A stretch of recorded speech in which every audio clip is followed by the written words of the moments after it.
Welcome to Life in LA, a look at people and places in Lower Arkansas, our LA. Lower Arkansas is made up of the 15 southernmost counties in the state. Join us each week as we talk to some of the people who make this part of the world such an interesting place to live. And now, let's join Life in LA with our host, Steve Ford. Well, university presidents have been in the news lately, so we're fortunate to be able to talk with the man who is not only a former university president, a president emeritus, but he's also an interim university president. It's a pleasure to welcome Dr. David Rankin to Life in LA. David, welcome to the podcast. Hey, glad to be here. A crazy name, isn't it? Why are we in LA? Lower Arkansas. Lower Arkansas. Exactly. Lower Arkansas. Well, before we get started, you just had a new book that has come out, The Economics of Freedom, and had a chance to look at it a little bit, and we're going to dig into that some this morning. But before we do, tell us a little bit about yourself and your family. All right. Well, I actually was born in Tennessee, but I lost my dad in World War II. And when that happened, my mom and my dad were both from Arkansas, and so she moved back closer to home in South Arkansas, just south of El Dorado at Junction City. And that's where I graduated from high school and went back to Tennessee and worked for a year in a big factory with 8,000 employees. And I decided I wanted to go get my master's degree. There was a guy there that had a master's degree, and everybody seemed to think he was smarter than the rest of us. I couldn't tell. So I thought, well, if I can go get a master's degree, that may make me smart too. And so I did that and came back to Louisiana Tech and on from there. Oh, all right. How did you get your first job at Southern Arkansas University? Well, I had taken a job at Middle Tennessee State University to find out if I liked teaching. I had a professor at Louisiana Tech by the name of Dr. E. Carl Jones when I was working on my master's, and one afternoon I was in his office. And he said to me, David, have you ever thought about being a college professor? I said, no, sir, never crossed my mind the first time. And he said, well, colleges of business are growing like wildfire. And he said, they need young instructors to come out and help. And I thought, that sounds kind of exciting. And I just had a good experience in class the week before on a presentation.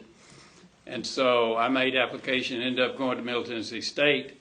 And when that happened, I thought, I like this field. I want to go further. Got a taste of it. And so then I went to the University of Mississippi for a doctorate degree, and that just kind of started this whole process. While I was over there, I was in a class, I'll never forget, Dr. Pedro Teichert. It was an economic development class. And there was a gentleman sitting there, and we got to visit, and he was from Magnolia. Oh, really? And I said, well, gracious. I said, I'm a South Arkansas guy. I said, to Louis Blanchard, he was professor of accounting here for many, many years. And I said, Louis, if they ever have an opening in finance, I want you to let me know.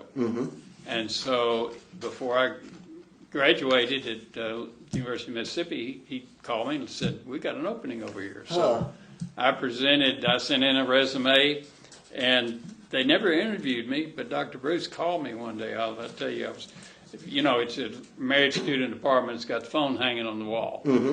And so I answered the phone.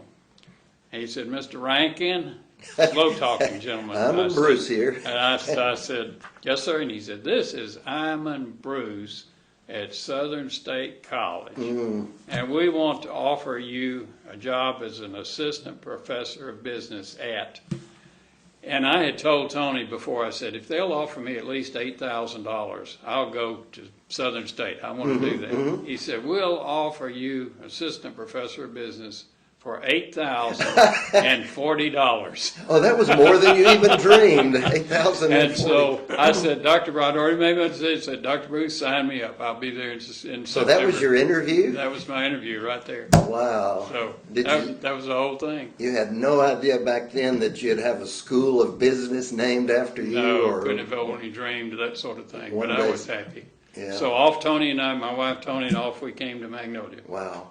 So tell me about your family. You and Tony, you have Yes, and Tony actually was my next door neighbor there in Junction City, Oh, Arkansas. really? The girl next And, door? the girl next door. I didn't pay any attention to her early on because she was 5 years younger than I was, so she was just kind of a red-headed shrimp, and I didn't pay a lot of attention to her. But after having gone off and worked and come back, things were different. Oh, yeah. And you both have Scottish roots. We do. And she's a Cameron. Her maiden name is Cameron, so that's one of the big Scottish groups in Scotland. And you have children around. I do. All LA. three of people ask me, "Where are your kids?" I said, "They're all three here. Kurt, Man, Beth Ann, when Curtis, you got them Beth Ann, close and by, John. that is a They're blessing. all two in the timber business, and Beth Ann is a consultant and music teacher here in Magnolia, and earned her doctorate from Vanderbilt, and so Wow. it's just. I'm tickled to have them all right here in Magnolia. You are blessed. You and Beth Ann have been, I'll tell you, I saw you out in the parking lot at Walmart one day. You had your white shirt on, and We did. she was holding a camera. I thought, what are they doing? What were you doing? We were shooting a video, and we're doing a series of videos. What is capitalism in 2 minutes? And so just take a 2-minute video and try to explain to people what the basics of capitalism is. What about government regulation in 2 minutes? Give them an idea about government regulation. Because people's understanding of economics is very, very cloudy. And of course, economics has been referred to as the dismal science. And so we try to perk that up The and make dismal science. make it an exciting social science. Well, there's something about boiling it down to 2 minutes. People have Yes. short attention spans They anyway. do. Yeah. All you have to do is look at the advertisements on TV, and it's just bam, bam, bam, bam, bam. All Well, these we've scenes. become accustomed Yes, to sir. getting Exactly. everything we need in 30 seconds. Exactly. So, well, I will bookmark those in the intro here so folks can check out some of those. I know you've been both a professor and an administrator. Which do you prefer? Which is your? Actually, I never planned to be an administrator, educational administrator for sure. But I love teaching. That's probably my first love. But I'll have to admit, being a higher education administrator gives you a chance to kind of set the course for an institution or a college of business, and that's been exciting also. So I would say I would weight them pretty equally, but I'm a little stronger on the educator side. I like the interaction with the students. Yeah, you can accomplish more of the things. Although it's fun to have your hands still in a little bit, isn't it? Yes, it is. Absolutely. In Still, fact, that's what I'm doing here with this book. well, it's a teaching. It is a teaching Yeah. tool, and it's to try to expand people's knowledge about freedom. You talk about meeting Milton Friedman in your book, and that one of your students, Michelle Belmont, had won an essay. You must have met some of the outstanding students at SAU through the years. Who are some that come to mind? It's always dangerous to call names, but It is. I'll tell you, we've had some that have gone on. I won't call names, but there are some that have gone on to be just outstanding leaders in insurance, in finance, in economics, in business organization and management. And it's just incredible to see them blossom. And one of the best compliments I ever got was a student was visiting with me that had graduated a number of years ago, and looked at me. He said, "Dr. Rankin," he said, "you changed my life." oh wow, And that's kind of like Dr. E. Carl Jones did, my economics department chair. He changed my life when he turned me on to education, higher education, and that is a great compliment to get. Oh, and yeah. to see that we've had graduates from SAU have just done wonderful things that have led produced major some companies. Produce some real leaders at SAU through the years, and leaders make a difference. What would you say is the key role or job of the leader? Well, I think, to me, one of the things that makes a good leader is that your agenda aligns with the institution's agenda. Oh, yeah. I've seen a lot of leaders go astray because they have their own personal agenda. They want to change. It may be they want to benefit themselves. It may be that they have an ideological agenda that's different from what the agenda for the university or the organization should be. And to me, that leads people astray. If you're generally really bought into the mission of your organization, you're going to be successful, and the organization's going to be successful. Oh, that's great. What are some characteristics or traits that a person can develop if they want to become an effective leader? First, I think you've got to do everything you can to get rid of the ego. The ego is pride, and ego is just a downfall that can just carry you down the wrong I was going to direction. ask, what's the biggest trap of leadership? is. And I think you just touched To me, on that. to me, Yeah. that is because, and you have to listen to people. You want to be a participatory person. That doesn't mean you allow all the organizations to make the decisions, but you want to know, and you want to be where people can come and look at you and say, I've got a complaint. Well, Right, great. right. Let's hear it. Let's The hear ability what it is. to listen Exactly. is- The ability to listen and to understand, and then to try to make common sense decisions. Common sense is in Common short sense. supply. It is in short supply. All you have to do is turn on the news and on the TV and listen to it. In your story about Dr. Friedman, in your book, you mentioned real freedom is the freedom to order our lives according to what we see best. That you mentioned Tony had the freedom to live her life as she saw best, and that is important, isn't it? It really is. We were visiting with Dr. Friedman out in California because Michelle Belmont, one of my students, placed in the top 3 of the National Essay Contest, the American Educational National Essay Contest. Dr. Friedman invited the faculty members and their students up to his suite before the banquet, and then later after the banquet till about midnight. And I remember he wanted us to introduce all ourselves, and we faculty members had the typical stuff that you know, graduated this and that. And then 2 of the wives, the spouses there, were involved professionally. And Tony said, well, hey, I'm a homemaker. You know, we're raising kids and running our farm, and I'm a homemaker. And she said, looked at Dr. Friedman and said, I was free to choose. Oh, wow. And that was really good. I I love think that. she I love may that have comment. chosen the better of all the things she It could certainly have been. was a good choice. Yeah. In your book, you said there's a secret weapon of our economic system, and that is the entrepreneur. And I guess that entrepreneur is a man or woman who has the freedom to choose what they're going to do with life, right? Absolutely. That is the thing that makes, that's the magic that pulls together capitalism, a capitalistic system.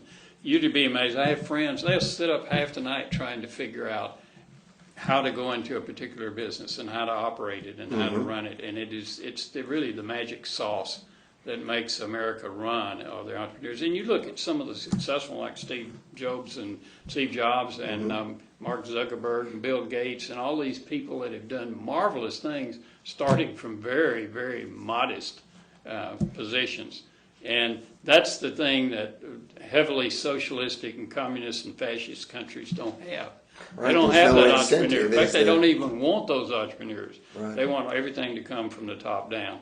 Whereas an entrepreneur, it comes from really, I don't want to say the bottom up, but it comes from the mainstream of your population. One thing I think a lot of Americans worry about, and here our nation is, they're talking about, is there going to be another government shutdown, and the Congress has got to come up with another budget. But I think a lot of us worry about the accumulation of national debt. You indicate in your book there's not a real impetus towards coming up with a balanced budget, but should we be concerned about the debt that our nation has accrued? Absolutely. As of today, we're over $34 trillion. That is a lot of money. Yeah. And during COVID, which we handled as a nation very poorly, we were involved in a national shutdown for a certain period, but then many of the states carried on the shutdown on through. Elon Musk famously in the spring of 2020, he said, if we don't make stuff, there is no stuff. You I can't love just that send quote. people home. There's no stuff. There won't even be medical supplies. And so we were very, very foolish in doing that. So basically, by about April of 2020, we were heading for the second Great Depression because we just shut everything down. Well, then there's no money, there's no stuff, there's no nothing.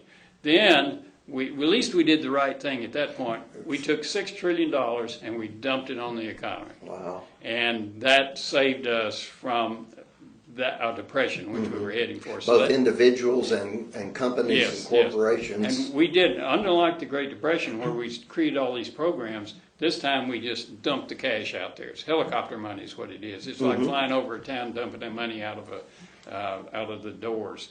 So we did the right thing there, but then we're $6 trillion down the road. Now, what do you with do more with that debt? That's Yeah, right. You yeah. still got to pay that debt back, and you have to pay the interest on the debt. So it's a very, very foolish.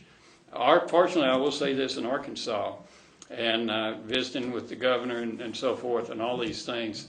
And I advised him, and he was on board, I think, let's let Arkansans make the decision. You want to stay in your house? Stay in your house. If you want to go to Walmart, go to Walmart. If you want to go out to eat, go out to eat. Mm-hmm. You make that decision. That was a personal freedom decision. As a result, the unemployment rate in Arkansas was several points below the national average because we made good decisions. And our medical results were still good. Oh, right. Because you found out that your shutdowns don't work. It's kind of like I say in the book, if shutdowns work, why don't they work? It didn't work. Well, that underscores one of your theses that freedom is necessary. And a little common sense here in Arkansas. We used our common sense, as did a number of other states. And those states did well. They did rebounded well, exactly, compared to those who have shut down. And of course, places like New York have still not recovered. One of the topics you talk about in your book is the free market system as it's used in education today, that schools and parents should have the right to decide where their students would go to school, even down to the use of vouchers. Would you support vouchers in education?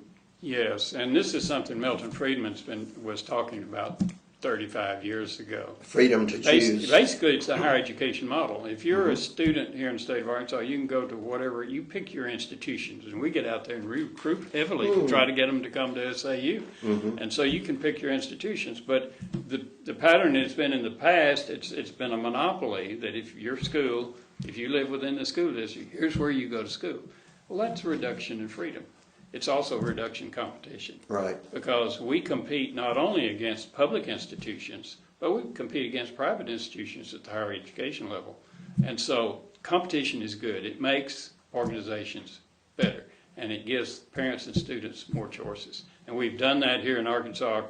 Compliment Governor Sanders. I mean, she's led the charge for that. Oh, right. And it has, it's going to give people the freedom to choose whatever school they want to. The good schools are under no threat. Speaking of education, Southern Arkansas University, my alma mater, where you taught and was president also, has done phenomenally well these last couple of decades. How do you account for that growth at SAU? I think one thing, obviously, we have added to our infrastructure. We have some beautiful buildings. If you haven't seen the Rental Center or the Science Center and the Ag Center or the Mule Rider Activity Center, those things help provide the infrastructure. And then we've added a number of really good programs, and one of the bellwethers is the engineering program, which has brought people here from all over the state. And we have also a lot of scholarships and opportunities for our students. And Magnolia is an attractive community to be in. You know, we're large enough to have the Walmarts and all that sort of thing, but we're small enough to really have some real Southern charm. It really is. I think it's the crown jewel on the Golden Triangle down here in South Arkansas. And we're glad to have SAU Tech in Camden, part of our organization, South Arkansas Community College, to having a 4-year really bachelor's, master's, and doctoral training institution, and then have South Ark and SAU Tech. It's a great educational combination. The impact of the university on the city of Magnolia is not just economic, but it's also social. What are some ways that the university makes its presence known, or it's a great asset for Magnolia? Oh, absolutely. And we've got people in here from all different countries, all kinds of countries around the world. We have people from nearly every state. I think there are 2 counties in Arkansas that we don't have. We need to go recruit, I guess. But we have nearly every county. We have most of the states represented in the United States and many, many countries. And that makes the environment, the cultural environment, really unique and very special. There is something special. It's almost a cosmopolitan feel to Magnolia, because you run into people. I get a chance to use my Portuguese and sometimes my French just by going out to Walmart. Exactly. Ran into one of the professors who was from Burkina Faso, where we lived for about 8 years, and it's just fascinating the people, and then the things that it brings socially. We've got a Starbucks and a Tacos for Life and a Panda Express that would not be here. Chick-fil-A. Chick-fil-A. That's right. And I think and I mentioned in talking earlier, I think the farm road has got to be one of the most utilized aspects of folks love walking that farm road. Don't they? And the whole trail system that runs around and through the university, having the rental center where it's kind of a focal point. If we need a big event, it's like Farmers Bank has cooperated with us on all of these big events. They brought in some huge names. Just a huge fundraising effort for scholarships, and it kind of makes us a focal point. One of my favorite moments, that I guess the bank had sponsored and they brought him in, but I have a picture of the marquee down at Farmers Bank that says "An Evening with Steve Ford." Yes. And somebody asked me, "We didn't know you were going to be speaking That's out there." I right, said, that's "There right. is another Steve That's Ford right, there is. out there." But they brought in all sorts of things. I remember I went and saw a slideshow from a wildlife photographer, and there's always somebody coming to Magnolia that would not be here were it not for the university. And then the economics of it. I don't know how many employees there are at the university these days. Have nearly 400 here in Magnolia, Wow. so it's quite large. Yeah, and just bringing in the professors and the educated folks that do come to our community because there's a university here is a big plus. Well, let's get back to that discussion about those university presidents. Okay. I know at least one of them has resigned as following the testimony before Congress. But what do you think is behind that support for Hamas and the opposition to Israel that we see on our nation's campuses? Well, it is troubling when you see that, because Israel is a powerful democracy in that part of the world, an example of what a democracy needs to be. And of course, there's been a connection between Israel and the United States for decades, and we were supportive of the creation of the nation Israel back in 1948. And so there is no place, in my opinion, with the universities for hate and that kind of dissension that is not appropriate for educational institutions to allow. So we have to stand strong. And as a person of faith, there is a tremendous spiritual connection between the nation Israel and the United States. It really is. Speaking of faith, what is the role that faith plays in your life? Very, very powerful. You know, I tell people life has its limitations.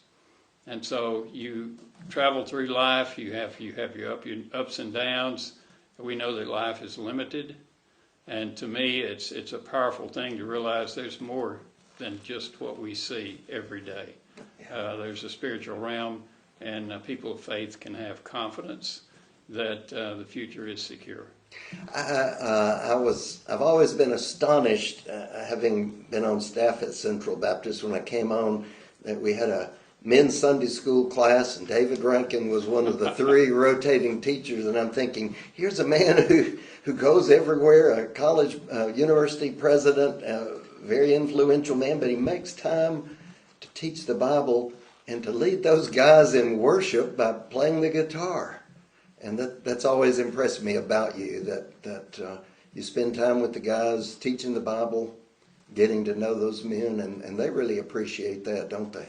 I hope they do, and I certainly enjoy it. And as you know, when you teach something, you have to study rather diligently, and so it's a wonderful thing to build your knowledge of in the faith and in the Bible, and to That is to me, I've always said that is the secret of the Bible teacher. You're going to learn way more than your students do. If you want to learn the Bible, find you someplace you can teach it. Exactly. And it keeps you in the Word, and it helps you to be strong in your faith. Where did you learn to play the guitar?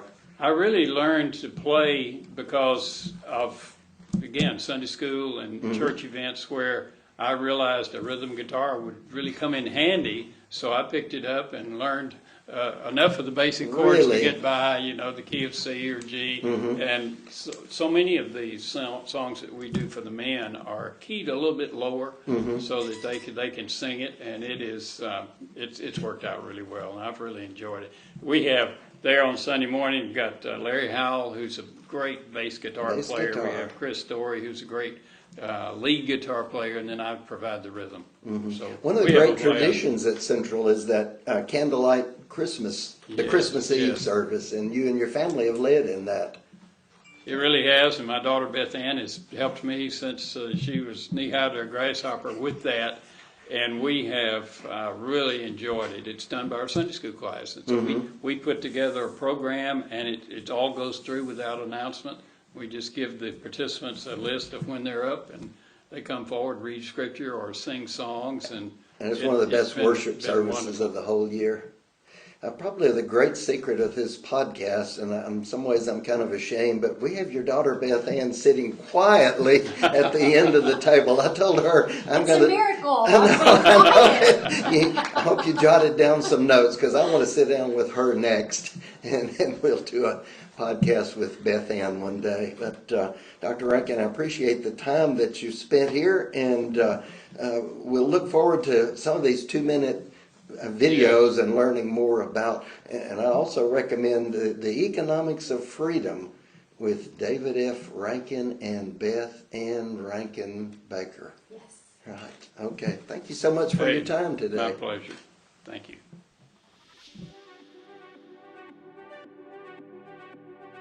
Thanks for listening to Life in LA. Feel free to contact us at steveford@gmail.com if you have a suggestion for a future topic. And as always, tell others about this podcast and share it on your favorite social media. You've been listening to Life in LA, a production of Steve Ford Photography.